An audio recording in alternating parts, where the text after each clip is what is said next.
La rentrée est encore loin. Les enfants sont en vacances. Tout va bien et franchement, tu n'as aucune envie d'y penser.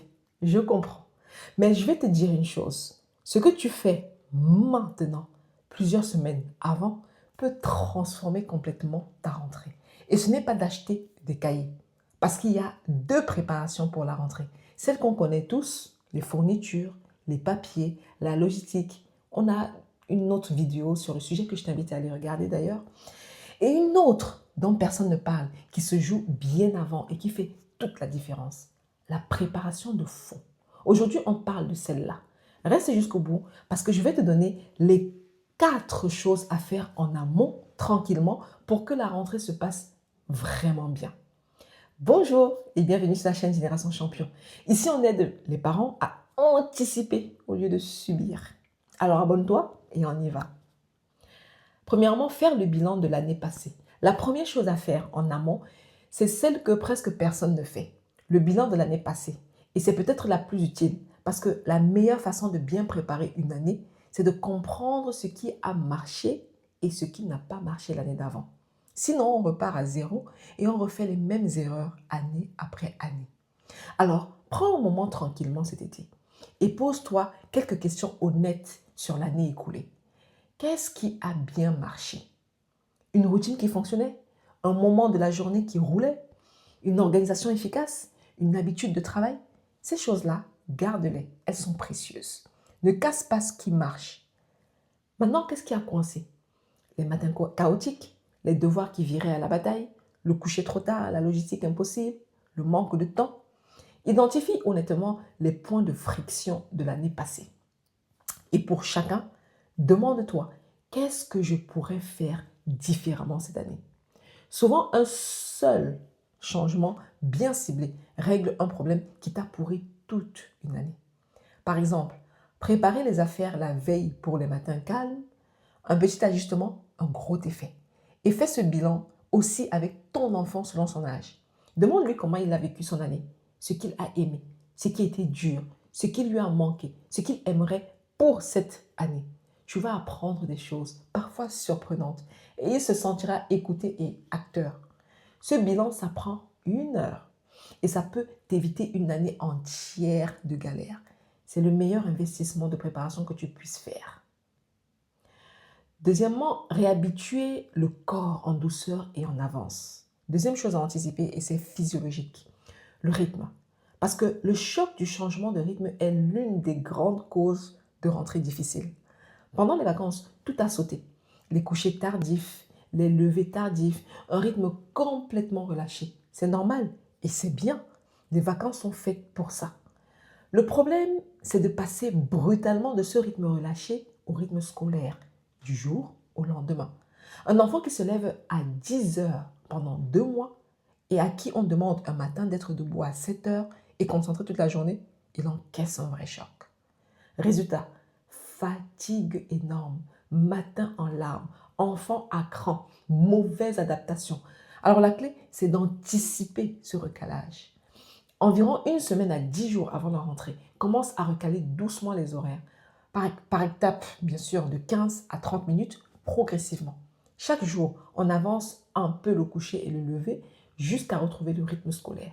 Comme ça, le jour de la rentrée, le corps de ton enfant est déjà réglé. Il n'est pas décalé ni épuisé.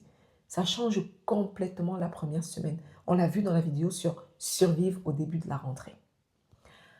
Remets aussi progressivement les repères du quotidien, le rythme des repas, un peu de structure dans les journées, les rituels du soir. Un enfant qui a retrouvé ses repères avant la rentrée l'aborde bien plus sereinement. Et attention à toi aussi, recale ton propre rythme. Si toi tu es décalé et épuisé le jour de la rentrée, tu gères beaucoup moins bien. Prépare-toi physiquement, toi aussi. Préparer le mental, pas seulement le cartable.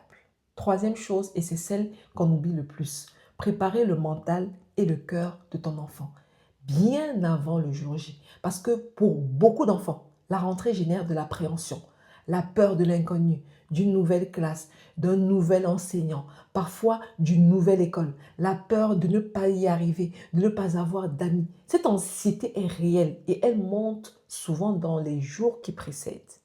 Alors, parle de la rentrée en amont, tranquillement. Pas la veille dans la précipitation, mais dans les semaines qui précèdent au fil de l'eau. Évoque ce qui l'attend positivement. Réponds à ses questions. Rassure ses inquiétudes. Écoute ses peurs sans les balayer. S'il exprime une appréhension, ne dis pas «mais non, c'est rien». Accueille. Dis par exemple «je comprends que tu sois un peu inquiet, c'est normal». Puis rassure. On l'a vu dans les vidéos sur les émotions et l'anxiété. Un enfant dont la peur est entendue est un enfant qu'on peut rassurer. Anticipe concrètement ce qui l'inquiète. S'il a peur de ne pas retrouver d'amis, évoque avec lui qui sera là. S'il change d'école, va voir l'école de l'extérieur, montre-lui le chemin, rend l'inconnu un peu plus familier. Ce qu'on connaît fait moins peur et nourrit sa confiance en amont. C'est le plus important. Un enfant qui arrive à la rentrée en se sentant capable, aimé, fier de qui il est, l'aborde beaucoup mieux qu'un enfant qui doute. Rappelle-lui ses forces, ses réussites de l'an dernier. Dis-lui que tu crois en lui. On l'a vu dans la vidéo sur la confiance. Pour nos enfants en particulier, cette préparation identitaire compte double. Un enfant qui arrive à l'école avec une fierté solide, dès qu'il est, de qui il est, c'est-à-dire il arrive avec une fierté solide de qui il est ancré, confiant et armé pour tout ce qu'il pourra rencontrer. On l'a vu dans tant de vidéos. Profite de l'été pour nourrir cette fierté à fond. Maintenant, reprendre le chemin des apprentissages sans pression. Dernière chose à anticiper, la reprise douce des apprentissages. Sans transformer l'été en école bis, soyons clairs d'abord. Les vacances sont faites pour se reposer. Les enfants ont besoin de souffler, de jouer, de s'ennuyer. On l'a vu dans la vidéo sur ralentir et les grandes vacances. Je ne te dis surtout pas de faire des cahiers de vacances tous les matins, ni de transformer l'été en marathon scolaire. Ce serait contre-productif et ça les épuiserait. Mais un enfant qui n'a rien fait du tout pendant 2 mois peut avoir du mal à s'y remettre. Le cerveau, comme un muscle, garde mieux ce qu'on entretient un peu. L'idée, c'est donc une reprise très douce et sans pression sur les dernières semaines. Concrètement, ça peut être très léger et agréable. Lire un peu pour le plaisir, on l'a vu dans la vidéo sur la lecture. Des jeux qui font réfléchir, des activités qui stimulent, des découvertes, des conversations riches, sans que ce soit vécu comme du travail. Si ton enfant a des difficultés dans une matière, tu peux, en douceur, revoir quelques bases sur les dernières semaines. Pas des heures. Un petit peu, régulièrement, sans pression, pour qu'il arrive plus serein et pas largué dès le premier jour. Ça peut lui éviter de démarrer l'année en difficulté. Et remets doucement en place l'idée du travail. Sur les derniers jours, tu peux reparler des devoirs, de l'organisation, de la rentrée qui approche pour que le cerveau se prépare sans stress ni menace. Le principe, une reprise douce, légère, positive, qui remet en route sans casser les vacances. L'équilibre, toujours. Alors, récapitulons les 4 choses à faire avant que la rentrée arrive. 1. Fais le bilan de l'année passée, ce qui a marché, ce qui a coincé, ce que tu changes avec ton enfant. 1 heure qui peut sauver ton année. 2. Réhabitue le corps en douceur, 1 semaine à 10 jours avant. Recale les horaires progressivement et les tiens aussi. 3. Prépare le mental et le cœur. Parle de la rentrée en amont, écoute ses peurs, anticipe ce qui l'inquiète et nourrit sa confiance et sa fierté. 4. Reprends le chemin des apprentissages en douceur, sans pression, sans casser les vacances. Je te laisse avec ceci. La rentrée ne se joue pas le jour de la rentrée. Elle se joue dans les semaines qui précèdent, dans tout ce que tu prépares tranquillement, sans stress, pendant que tout le monde profite encore.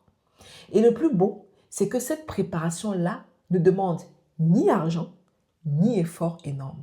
1 heure de bilan honnête, des horaires recalés en douceur, quelques conversations rassurantes, un peu de lecture et beaucoup de confiance nourrie.